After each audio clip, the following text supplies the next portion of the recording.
ஒரு குட்டி கதை ஒன்று சொல்றேன்.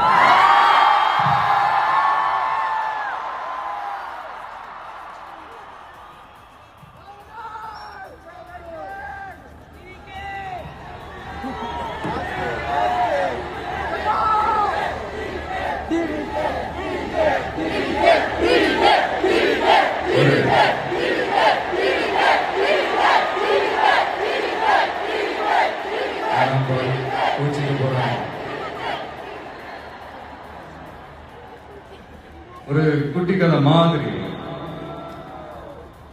ஒரு ஆட்டோக்காரர் ஒரு கர்ப்பிணி பெண்ணை ஆட்டோல ஏற்றிக்கிட்டு ஹாஸ்பிட்டலுக்கு போறாங்க. பெரிய மழை பெஞ்சுக்கிட்டு இருக்கு. அப்போ அவர்கிட்ட இருந்த அந்த கொடைய அந்த கர்ப்பிணி பெண்ணை கிட்ட கொடுத்துட்டு இதை எடுத்துக்கிட்டு போமா அப்படின்னு சொல்றாங்க. அப்போ அந்த பொண்ணு சொல்றாங்க, அண்ணா இது எப்படி நான் உங்ககிட்ட நான் திருப்பி கொடுக்கறது? அதுக்கு அந்த ஆட்டோக்காரர் சொல்றாரு, வேற யாருக்காவது தேவைப்படுறவங்களுக்கு கொடுத்துருமா அப்படின்னு சொல்லிட்டு அவர் போயிடுறாரு. அந்த கர்ப்பிணி பெண் அந்த கொடையை எடுத்துக்கிட்டு ஹாஸ்பிட்டல் வாசலுக்குள்ள போகும்போது அந்த வாசல்ல ஒரு பெரியவர் மழைக்கு பயந்துக்கிட்டு அப்படியே கை கட்டிக்கிட்டு நின்றுட்டு இருக்கிறாரு. அந்த கர்ப்பிணி பெண் அந்த கொடையை அந்த பெரியவர்கிட்ட கொடுத்து, ஐயா இதை எடுத்துட்டு போங்க ஐயா அப்படின்னு சொல்றாங்க. அதுக்கு அந்த பெரியவர் இதே மாதிரி கேட்கிறாரு, அம்மா நீங்க யாருன்னு எனக்கு தெரியாது, எப்படிமா இந்த கொடையை நான் திரும்பி உங்ககிட்ட கொடுக்கறது?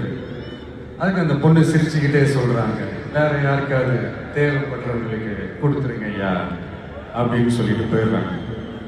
உடனே அந்த பெரியவர் கொடையை எடுத்துக்கிட்டு பஸ் ஸ்டாப்புக்கு வராரு. பஸ்ஸுக்கு வருது, ஏறி போகும்போது அங்க பாக்குறாங்க ஒரு பூக்கார அம்மா பூவை வச்சுக்கிட்டு ஒரு அட்டையை மழைக்காக பிடிச்சிக்கிட்டு உட்கார்ந்துட்டு இருக்கிறாங்க. பெரியவர் போய் அந்த கொடையை அந்த பூக்கார அம்மா கிட்ட கொடுத்துட்டு அவர் பஸ் ஏறி போயிடுறாரு. பூக்கார அம்மா அந்த கொடையை எடுத்துக்கிட்டு வீட்டுக்கிட்ட வரும்போது அங்க ஒரு ஸ்கூல் படிக்கிற பொண்ணு பேக் எல்லாம் மாட்டிக்கிட்டு மழையில ஓடி வர்றாங்க.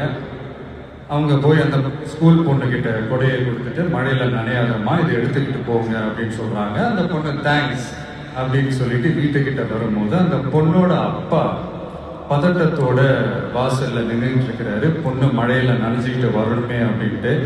அந்த அப்பா வேற யாரும் இல்ல, அந்த ஆட்டோக்காரர்.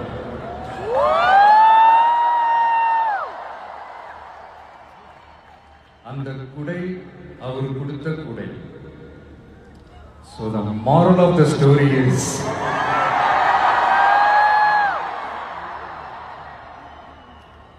முடிஞ்ச வரைக்கும் எல்லாருக்கும் சின்ன சின்னதா ஒரு நல்லது, சின்ன சின்னதா ஒரு ஹெல்ப் அது செஞ்சு இருந்து பாருங்க. லைஃப் ஒரு மாதிரி ஜாலியா இன்ட்ரெஸ்டிங்கா இருக்கும்.